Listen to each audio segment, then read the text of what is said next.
Welcome to the Tao of Our Understanding Recovery Podcast. In this podcast, we discuss mystical works of literature and how they relate to recovery. We hope you enjoy today's podcast episode. Hello, this is Buddy C. Welcome to the Tao of Our Understanding Recovery Podcast. Today we have Kate and Libby and Lou and Oscar. Good to have you guys.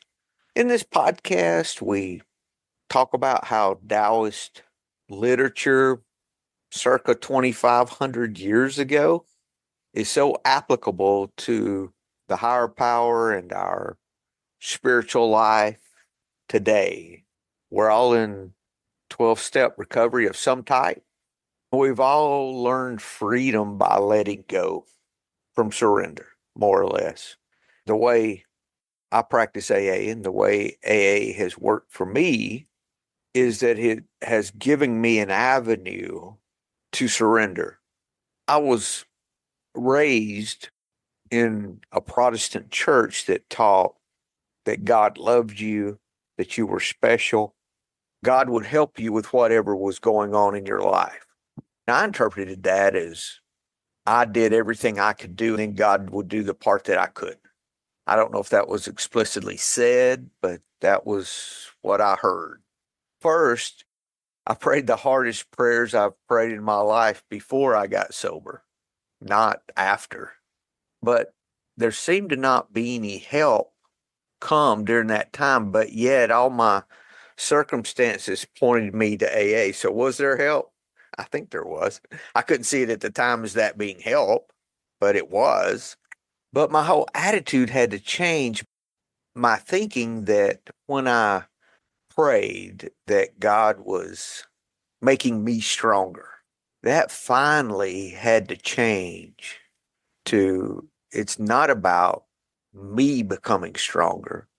It's about me letting go and stepping out of the way.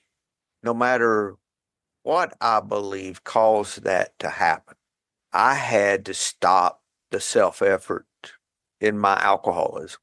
That's surrender for me. And as soon as I surrendered and stopped fighting, my desire to drink left. Doesn't work that way for everyone. That's how it worked for me, and I haven't had a desire to drink since. And that will be 18 years in November. I was amazed when I started reading the Tao Te Ching and how it made sense to me with my experience in recovery, my starting to meditate, all the other things. Today, we're going to talk about how the ninth step is seen in Taoist literature and how we work the ninth step and then how it's seen. Before that, I want to talk about a resource at buddyc.org. All these are free resources. If you click on recovery resources in the menu at buddyc.org, there's lots of things there for you: podcasts, sobriety apps, different email lists, all types of things here that you can use, Zoom meetings. There's even a list of 30 tools to stay sober before, during, and after the holidays. This is from the Fourth Dimensioners Nightly, 9 p.m. Eastern open AA meeting. You could check that out if you wanted to. It's zoomaameetings.com. Will take you directly to that Zoom link. You have to be logged into your Zoom account for authentication. There's no password. There's lots of resources there for you. Second, I want to talk about a synchronistic moment. And I've got one for today. I'm amazed at times. I'm pinning a daily meditation. You can sign up for it at buddyc.org. There's a picture with each one. I've got the pictures and I've got the text. And the pictures are numbered and they all went into a spreadsheet. This one gets this picture. No beforehand finagling of the pictures. Every picture has a reverse. They're in order, so you have the one, then you'll have the reverse. I had one that was a set of dots that are all in rows, except one dot that's out of line, out of the hole. I think there's probably 20 that are there. One dot out. And those hit on May 10th and 11th. And May 10th, the title of the devotion was The Dilemma. And May 11th, the title was Be Patient with Yourself. And I look at that and I'm like, how does that happen? If I would have sat there and went through all 365 images, I could not have picked out two and put two devotions in a row that it did not apply more to. So I'm grateful for synchronicities like that I can see and just laugh at. There's no way that could be. There's something going on. That's all I know. And I'm going to leave it at that. It's not something I'm in control of. I just have to go with it. Take the next indicated step, right? Okay, step 9 in the Tao. Before we talk about 9 in the Tao, or as we do, let's talk about how we work the 9th step. May direct amends to such people wherever possible, except when to do so would injure them or others. Couple of thoughts. What is a direct amend? Said we made direct amends. We're using our 8-step list that we talked about last week. So we made direct amends to people. So we're talking about actually making an amend with people. I guess before you could talk about what a direct amend is, what is an amend? That would be the first thing. For me, amend is not apology. At first, I thought this said, make all the apologies I can, explaining that I'm a worthless piece of crap, except when it did not benefit me. I see a grin, Kate. It's not an apology. An amend is mending. You're mending or you're adding to. If you amend a contract, you're adding to it. You're not taking away from it.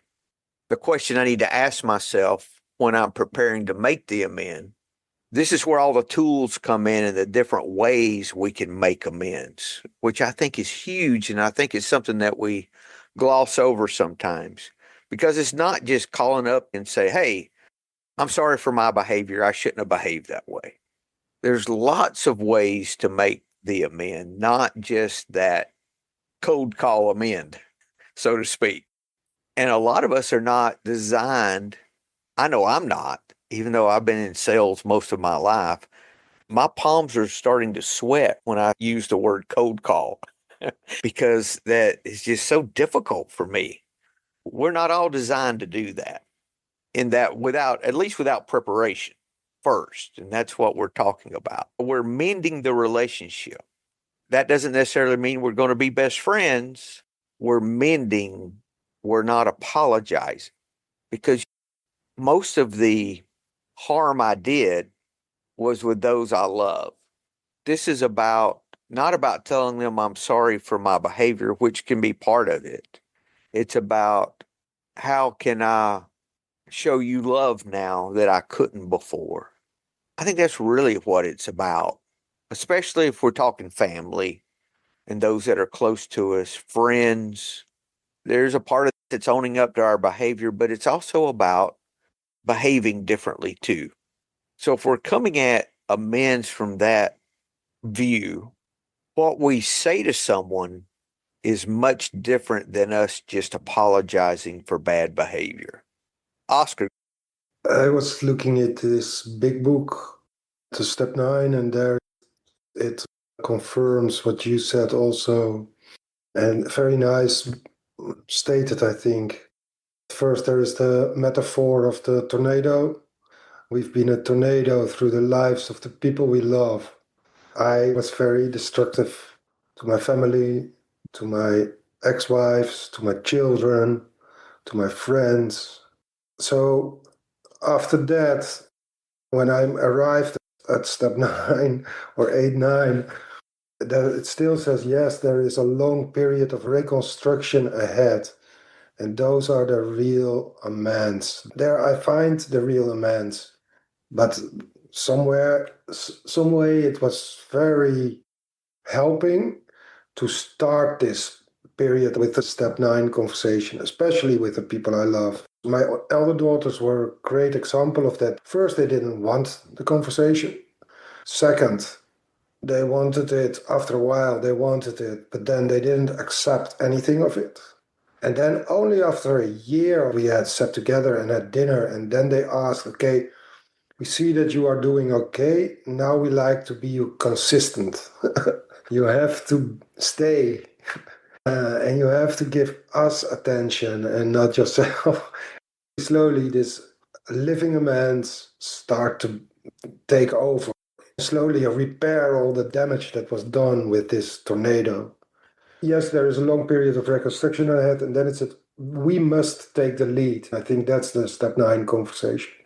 A remorseful mumbling that we are sorry won't fill the bill at all.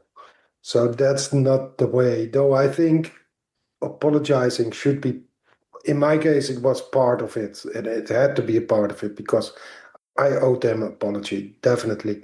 But it need to be sincere, and it need to be in combination with the rest of the step 9 and the long period. Because in the step 9, they all said, if I asked them, what do you want me to do? In the end, they all said, stay clean and be nice, be kind. It's not so complicated. I say, yes, I'm going to do that as far as I can. I can't promise, I can't guarantee, of course, but the question is obviously clear. It's a kind of commitment also. I ask them to trust me again in the first conversation. In a way, there is no way back, or at least for me, there was no way back. From step 9 on, now I have to stay clean. I can't go back anymore. It's impossible. And I ruin them. I destroy it. I destroy everything. And the love relations, especially with family. And then I'm gone. I'm lost. Thanks, Oscar. For some of us, in some of our amends, it may be good for us to start with the living amend for maybe a month or two, short period of time. And I don't hear this said. I always hear it said you start with the actual face-to-face amend. We're talking about those we love. But for some of us who were in and out, it may be good for us to get our feet under us on some of those that are very close to us. You're making the amend, you're doing the living amend that you're going to continue to do the rest of your life. Have some stability. Go ahead and make those other amends that aren't living, those set up the money amends, do the institutional amends, do those that are one and done kind of deal, and save maybe some of those for later on. Not that you're avoiding them, but it's best to show some stability first, because you're creating greater harm if, let's say, you decide you're going to get sober. Your first couple of days, you start making these amends, or you get to ninth step and you start making these amends that are the people that are close to you. They're your real living amends. And then you slip, and then you slip, and then you slip. They're not concerned about an apology. They want to see you live it. Not to say that you don't make the face-to-face, but for some people, time matters. And if you're open to the right time, the circumstances will line up so you can do that. If you're losing your peace to a point that I need to go ahead and do it, there's a way the living amend can really help with that. Lou? I have an example of living amend for me, buddy. There was a person whom I held a lot of resentment against for a long time. I realized I was resenting my own inability to handle the situation rather than I was resenting this person. But it was someone I didn't really know. I had a business relationship with them, and I couldn't find them. Didn't know their name. After so much time, couldn't find them. I put it out there to the universe, my amend for that person who never even knew I was angry at him. It's a touchstone for me. Whenever I'm feeling resentment, I think back to that and I change my behavior. That's my living amend, is that I live out the way I amend, the way I should have done it, the way that it was right to do back then in my behavior now. Thank you, Lou. Kate?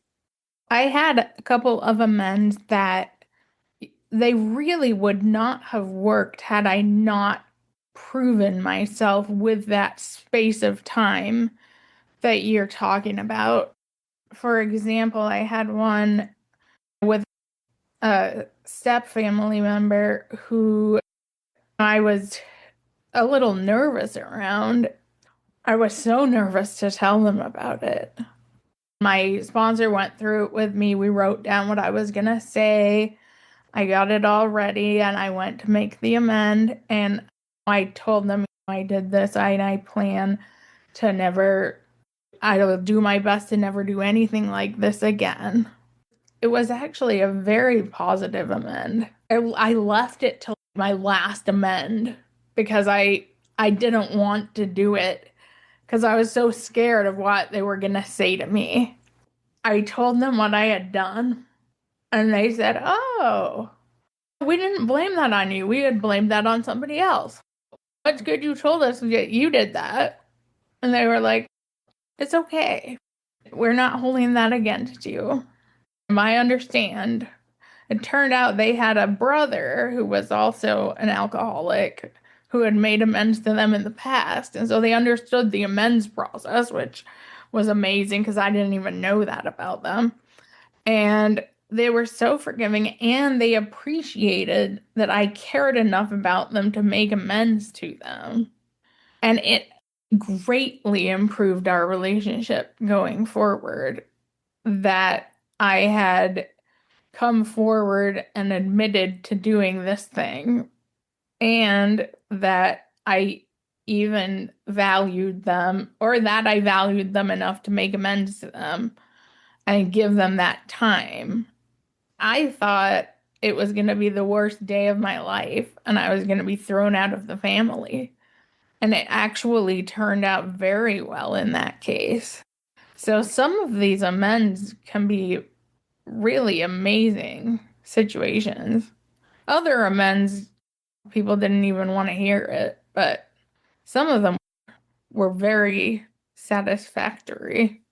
And Kate, you brought up two things that one I wanted to mention, the other I neglected. One, writing out your amend that you're going to say, I think is important so that you get your words together.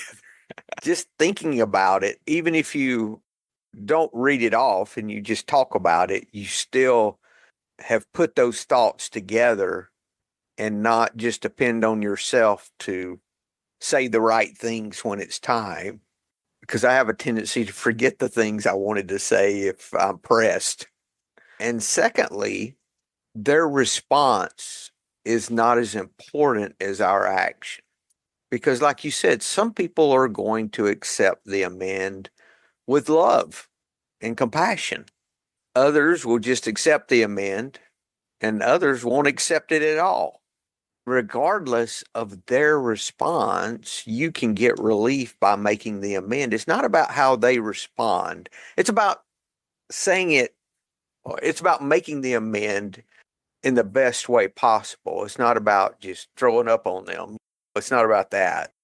If you're working with your sponsor, making the amend to the best of your ability, taking the suggestions that are given, your relief is not dependent on their response. Libby. Howdy, y'all. What you're saying reminds me of the unity, of course, the whole world, the whole universe, the whole Tao, but the unity also of the path of the 12 steps. Like when we're going into this amend process, we're focusing on what is our next best task. And often it's exactly what everyone has said. You're writing down an amend when you're making a personal amend. You go and meet with that person. And it's also part of the earlier steps, especially I think back to steps 1, 2, and 3. Your higher power is there. The action is mine. The result of the action is not mine. I have no control over it. I need to surrender to whatever is going to happen after it happened. Whatever is going to happen after the amend conversation has ended. And this is like very Tao. It's one of the examples, I think, of where the 12 steps in the Tao overlap is profound. In the commentary that Buddy C wrote on the Tao, in the 8th verse at the end, he says, to truly accomplish your goal, complete your task and step out of the way. In letting go, you make room for the Tao to use your efforts to their fullest potential. Sometimes we think of slogans too. Keep it simple. Thank you, Libby. If I roll a dice, once it leaves my hand, I have no control over it. I have to look at my actions the same way. If we're talking about amends, once I make the amend, I have no control over what happens from there. Oscar? Yeah, I was also looking at the Tao Te Ching, and I came to verse 79. I read from Thomas Starr's translation. After settling a great dispute, some resentment is sure to remain. Being content with what you have is always best in the end. The sage always assumes the debt as if holding the left side of a contract. He gives and wants nothing in return. One with true virtue always seeks a way to give. One who lacks true virtue always seeks a way to get. To the giver comes the fullness of life, to the taker just an empty hand. Though the Tao of Heaven has no favorites, it always sides with one who has a pure heart. I think it's very, in a way, much about the step 9 process. It starts with settling a dispute or pain or quarrel. Some resentment is left. Of course, there is a resentment left. At least when I look at my family, there was resentment left. And then it's not up to me how they handle this resentment. I have to lay back what you were talking about a couple of minutes ago. I have to step back and let it unfold as it unfolds and let them have their path in this. For myself, just if I am content with what I have, which is I am not using any drugs and any alcohol at this moment, so I'm okay. That's it. And I work on all the rest. But this is really where I can be content of. And then the rest of the life of others, it will all unfold and have its own way. And then beauty and softness enters the lives as without effort of my side or without control on my side or without me deciding when it comes or how it comes or what it looks like. It will arrive and I trust it and I see it happening. And so in parts where I still have step 9 people on my list because they don't want to, that's okay. I just wait. And every year I remind them that I'm still here. And if they are open to a conversation, I'm open to it. They just have to let me know. 79 was one that I had marked too. I had it actually noted in Jonathan Starr to bring up because I think that if you think of a resentment page in the 4th edition of the big book, you think of 552, or I do. If you want a resentment verse in the Tao at 79 is the way I kind of look at that, especially Starr's translation. A couple of things here that you may not know if you're not familiar with a little bit with Chinese history, where Starr says the sage always assumes the debt as if he's holding the left side of a contract. At that time, they would write a contract like on a piece of bark. They would break it once it was written across. The debtor would hold one side, the lender would hold the other. When the contract was fulfilled, the lender would give the debtor their side of the contract. That's what made whole means. When you hear the phrase, they were made whole, that's talking about being made whole because you couldn't duplicate the break. So it would show that the debtor had paid off the contract. But for the contract to be paid off, the debtor had to do their part. This is saying the sage assumes being the debtor in the contract, which is huge. I don't assume that they owe me. It's me that owes them. That's how I approach it. It's up to me to make the amend. It's me that gives. Kate? I have another verse in the Tao Te Ching that I think is right on with what we're just talking about here. The idea that we have to just go with what happens in our amends. We are not going into it to get a response from them that we want. We're not trying to coerce them into being our best friend again or telling us something we want to hear. We are going into it to make our amend for what we have done and try to make things right on our part. In verse 2 of the Tao Te Ching, in the Stephen Mitchell translation, the final stanza, things arise and she lets them come. Things disappear and she lets them go. She has but doesn't possess, acts but doesn't expect. When her work is done, she forgets it. That is why it lasts forever. Thank you, Kate.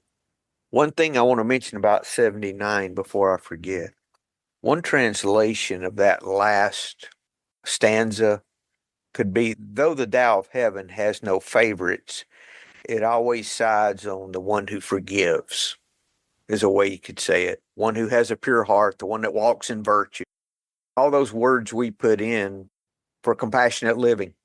The Tao doesn't take sides, but it's on the side of the one who's living compassionately. So is the Tao on your side? Are you living compassionately? Maybe so. Maybe you are on the side of the Tao then. Could be. It's the chicken or the egg, Libby. Which one is it? Doesn't matter, does it? That's right. It doesn't matter. It doesn't matter. That's good. Thank you. You know, Kate, you reminded me it's about us addressing our part. So regardless of what they do, we have a debt to fulfill. It's not about accusing them or how they hurt me or what they did wrong. It's about addressing our part and not even mentioning their part, because this is not about attacking them. In most conflicts, the other person could have a part for sure. Sometimes not. Sometimes it was just our misbehavior, but other times it could be that they have done something wrong and we've held this resentment all this time. Our part could be just holding the resentment. And sometimes with those, it's an indirect amend that's necessary. I was looking at direct amends. When we're making a direct amend, there's one more thing I want to mention. Is there a way that we can start the amend with a gratitude of some kind in the person that we're making the amend to? Is that possible? Sometimes maybe not, but most times, yes. I know when I was making amend to my first ex-wife, my sponsor asked me, can you start the amend with something you appreciate in her? There's got to be something you appreciate, something she did well, whatever it is. Do you have something? I said, yeah, I have several things. I said, okay, start your amend with those things. Then do the body of your amend, the things, what you want to say. We met in a neutral location, met at a coffee shop. And I started my amend with 2 or 3 things I appreciated her.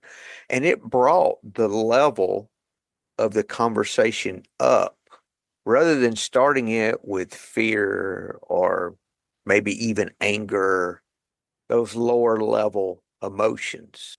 When I start a conversation from a place of gratitude, a place of appreciation, a place of closer to love, it starts on a higher level. The conversation does. It's easier for it to maintain that level rather than if I start with anger or resentment, it's harder to raise that. It changed the whole tone. It changed the whole conversation. And I learned to do that in all of my amends. I even learned to do that when there was not an amends to make. You learn this in business.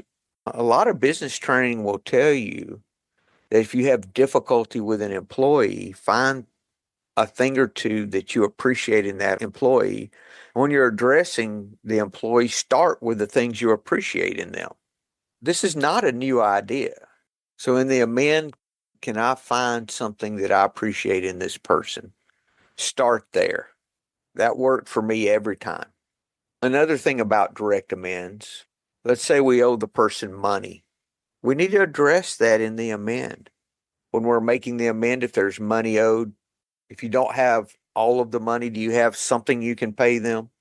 I'll suggest having something ready when you talk to them if you don't have the full amount, and then set up some kind of payment plan or some way that you're going to pay that back.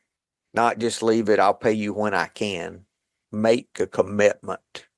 Have that as part of your amend and be prepared. Don't say, I know I owe you money, I'll pay you when I can.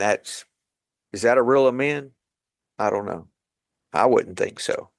Also, there's some like Lou was talking about that we may not be able to get in touch with. I've told this story before, but I'm going to tell it again because we're talking about the ninth step.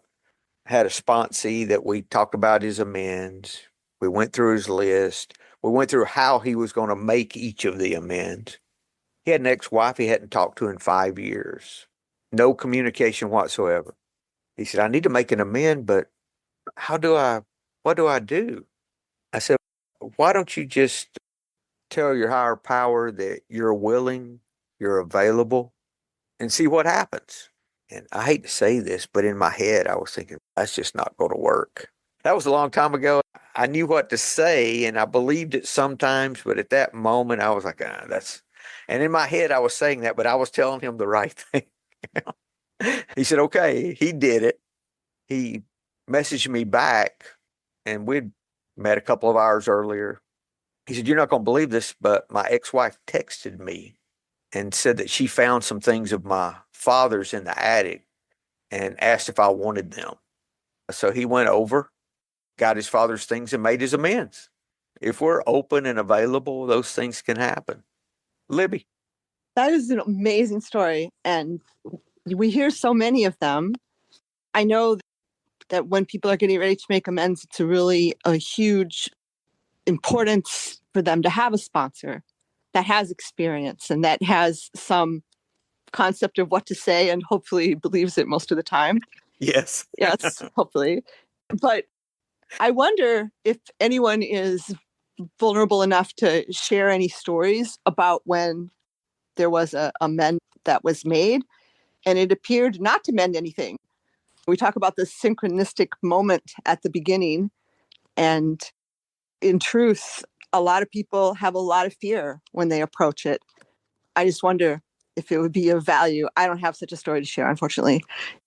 Good suggestion, Libby. Thank you. I don't have any either, nor do I have a sponsee that has ever been totally rejected when they tried to make an amend. I know of a daily reflection where a gentleman tried to make an amends to his father and his father didn't accept it. And the way he did it was incorrect. He said a few months later, he made the amend and addressed his part only, and the amend was accepted. Kate? I have had a person who has just told me they do not want to speak to me and will not communicate with me about making amends. But it has so far not come up that they have decided they do want to make an amend with me yet, but maybe they will in the future. I never know. I've written a letter and gone through it with my sponsor of what my amend would be to them. And we spoke it out loud together so that I had the practice and kind of the experience of what making the amend would be should I have the opportunity, because it was something that really bothered me. But I have not the opportunity in actual life to make the amend because they don't want to make the amend with me. But I have had somewhat the opportunity to have worked through that in my mind and put out into the universe that I understand what I have done wrong in that relationship, and I am working to not behave that way again, at least. Thank you, Kate. You just brought us to the next point I wanted to make about indirect amends. There are times, like in your situation, that we have to make indirect amends. We can't make direct amends. For example, people I showed road rage at, how do I make an amend to them? I cannot. Well, all I can do is make an indirect amend to them by living in an amend of not exhibiting that kind of behavior now and in the future. I'm making an indirect amend.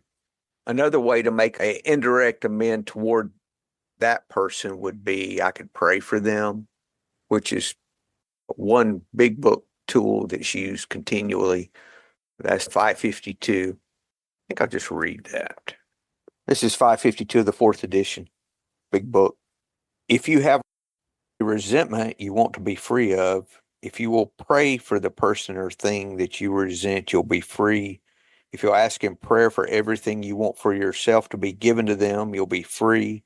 Ask for their health, their prosperity, their happiness, and you'll be free. Even when you don't really want it for them and your prayers are only words and you don't mean it, go ahead and do it anyway. Do it every day for 2 weeks, and you'll find you have come to mean it and want it for them. And you'll realize that where you used to feel bitterness and resentment and hatred, we change. We now feel compassion, understanding, and love. Now, that's talking about a resentment, but we could also use this in the amends process. So if it's a person that doesn't want the amend or someone I don't know, then my behavior changes toward them or toward that group. Libby? This idea that an indirect amend is by praying reminds me of the tool that has sometimes been used on this podcast of using words to help us look at concepts differently, like referring to God, for example, as love. I have an interpretation here from the Tao by Ursula Le Guin. She's talking about water. It's a lot of water in the Tao, we know. And in this case, I think it would be really wonderful to use the word prayer. So I'm going to use the word prayer here instead of her word. So true prayer is like water. Water's good for everything. It doesn't compete. It goes right to the loathsome places and so finds the way. No competition is no blame. She has a comment. A clear stream of water runs through this book, through the Tao, from verse to verse, wearing down the indestructible, finding the way around everything that obstructs the way. Good drinking water. So I'm going to say prayer instead. Prayer runs through our life from moment to moment, wearing down the indestructible, finding the way around everything that obstructs the way. Prayer brings goodness. Thank you, Libby. What verse is that she's quoting? She has it labeled as number 8. Thank you. Let's say you've had someone who you need to make an amend to that's passed. A lot of times this happens for parents or whoever, but you can't because they've died. What do you do? One thing that's suggested is write your letter, what you would say to them, and go to their grave and speak it as if they were there. Okay, that works where there's a grave, but so many people get cremated now, and there's no actual physical location you go that would be a point of contact with that person. What do you do then? If their ashes were spread, let's say at the ocean, you might do it when you're at the ocean. You might do it just out wherever you are, or find a quiet, peaceful place and do it there. Whatever speaks to you enough that you feel you're addressing that person. That's the whole point. Maybe you have a favorite place that they liked, then do it there. Or imagine the person with you. Whatever it takes for you to connect, read the letter as if it were you were speaking to them physically, that they were right there with you. When we pray for someone, back to prayer, Libby, that you were talking about, If it's someone we resent, we don't have to start with all these great things. We can start with just the will of God for them. There's a progression, really. First, can I pray the will of God for them? Next, maybe, can I pray good things? Can I pray what I want? Can I do kind acts? I had in-law family members that I had to buy their meal when we went out because I had a resentment against them, and me buying their meal helped me to be rid of the resentment. If it's an entity we're talking about, if I have a resentment against the police or I participated in some kind of criminal behavior years ago and there's really no way of correcting that at this point or making a direct amend for that. Let's say I was a kid and did something that statute's gone. Can I give money to a benevolent association that supports whatever entity that I acted against? That's a way I can make an amend. It's important that we start with the things that bother us. And it's important that we talk to our sponsors about this because I can get real meticulous and religious even about making amends. There may be things that I don't need to make an amend for that I think I do. I'll complicate everything, and I know that. So I can ask my sponsor, and many times do I need to do? No, you don't need to do that. Why don't we do this instead?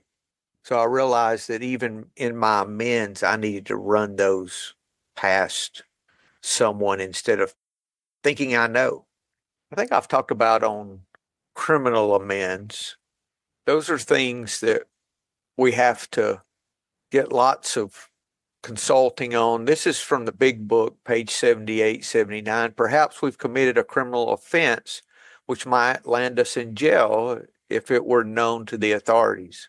We may be short in our accounts and unable to make good. We have already admitted this in confidence to another person, but we're sure we would be imprisoned or lose our job if it were known. Maybe it's only a petty offense, such as padding the expense account. Most of us have done that sort of thing. Maybe we're divorced and have remarried but haven't kept up the alimony to number one. She's indignant about it and has a warrant out for our arrest.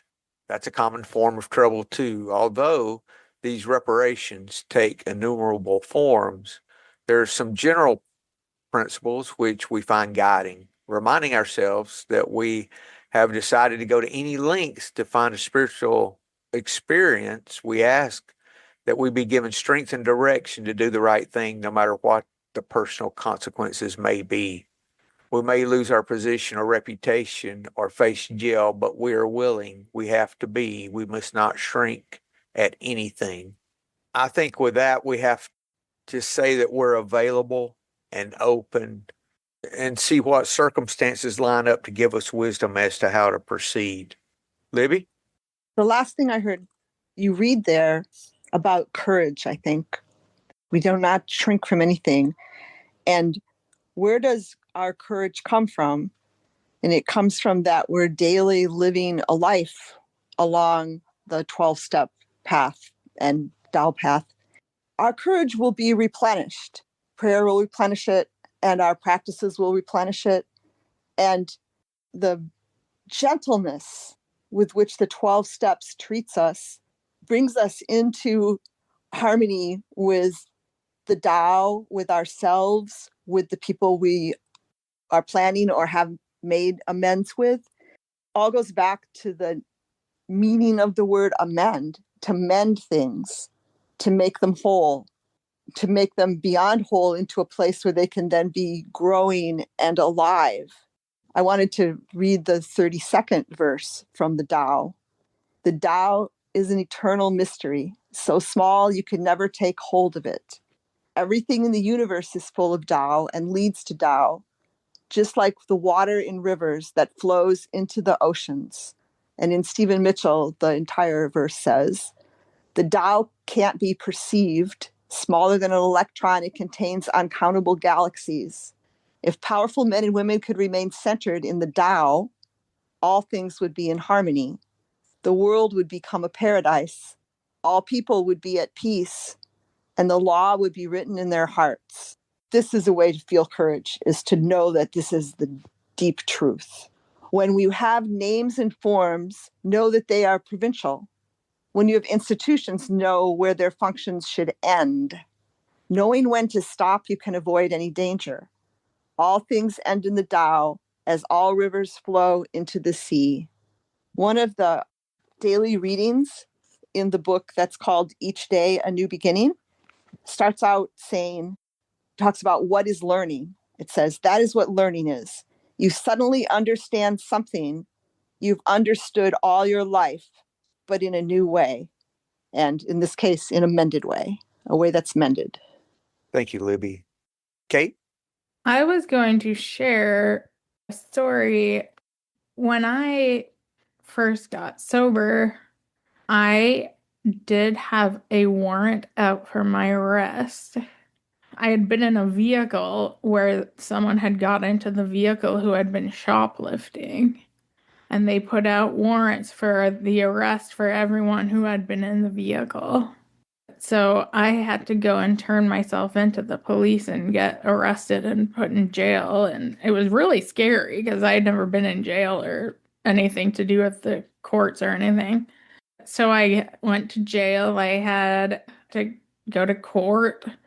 I had to go on probation. It was a whole ordeal. I was really scared to do it.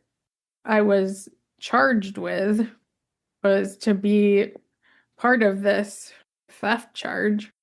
I did it, and it actually was an even bigger issue because I was trying to apply for my citizenship to the United States because I came from the UK, England originally. So that put all that on hold. That complicates things if you've been arrested and you're not a US citizen.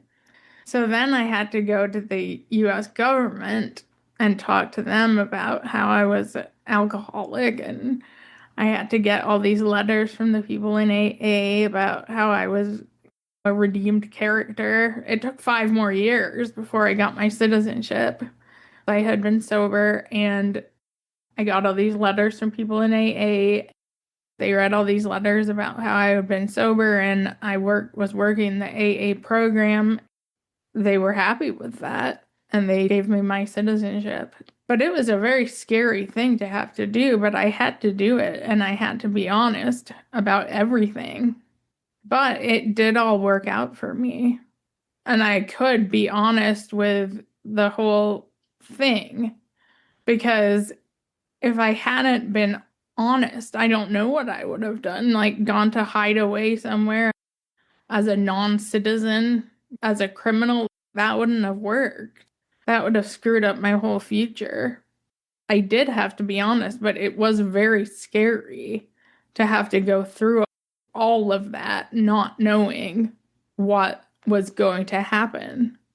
But it did all work out, and things did all play out in a good way for me. Okay, what you mentioned that spoke to me was that you had to be honest. If you had not have been honest, could you have stayed sober? No, I don't think so, because that's such a big part of my sobriety is being honest. Even the littlest lies eat away at me. If that's the case, then whether you got citizenship or was expelled from the country. I would have had to be honest still. Right, Sent back to England. What's good is that you were able to stay sober because you were honest. So that's the good. Yeah. The results, again, were not up to you. They weren't up to me, which was scary because I wanted them to be up to me. But the results turned out good too. Even if the results wouldn't have turned out the way you wanted, it would have been good because you were able to stay sober. Maybe my life in England would have been wonderful. It would have been what it is, and can we be happy with what is? Yeah, I could have hung out with Craig. Yeah. I'll tell you a secret. I'll probably need to take this out. He doesn't like folks from England. He's very partial to Scottish. He would have liked me. Yes, he would like you. That's funny. He complains about the British all the time. I think it's a Scottish thing. Does anyone know the story I'm talking about? Where the guy had a business partner that he did wrong. Years later, there was a little small community. He stood up in church and confessed his sins, more or less. Before taking drastic action, which might implicate other people, we secure their consent. If we have obtained permission, have consulted with others, asked God to help, and the drastic step is indicated, we must not shrink. This brings to mind a story about one of our friends. While drinking, he accepted a sum of money from a bitterly hated business rival, giving him no receipt for it. He subsequently denied having received the money, used the incident as a basis for discrediting the man. He thus used his own wrongdoing as a means of destroying the reputation of another. In fact, his rival was ruined. He felt that he had done wrong, a wrong he could not possibly make right. If he opened that old affair, he was afraid it would destroy the reputation of his partner, disgrace his family, and take away his means of livelihood. What right had he to involve those dependent upon him? How could he possibly make a public statement exonerating his rival?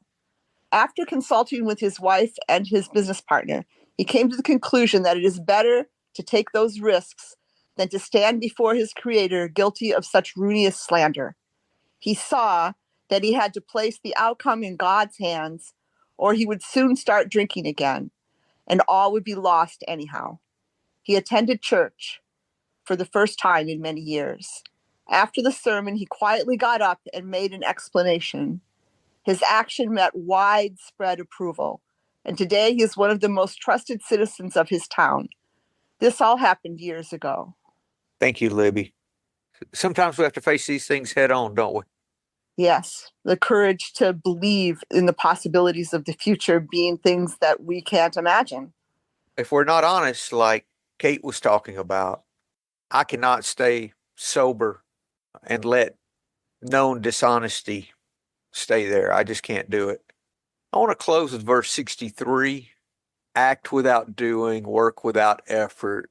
Think of the small as large and the few as many. Confront the difficult while it's easy. Accomplish the great tasks by a series of small acts. The master never reaches for the great, thus she achieves greatness. When she runs into difficulty, she stops and gives herself to it. I love that line. She doesn't cling to her own comfort. Thus problems are no problem for her. Libby? This is also from the book, Each Day a New Beginning. Peace awaits me today. I will look to my higher power and only to my higher power to know that all is well and that I am all that I need to be. Thank you, Libby. Anything else before we close? Y'all have a great week and hope to see you next week. Thank you. Hello, this is Buddy C. I wanted to make you aware of several recovery-related resources that I've posted in the episode description. These resources include a list of recovery podcasts, a free sober meditation app, daily recovery email, shared Google recovery calendars. Hope you put some of these resources to use and have a great week. Thank you for listening to the Tao of Our Understanding Recovery Podcast. If you enjoyed this episode, please share it with your friends in recovery.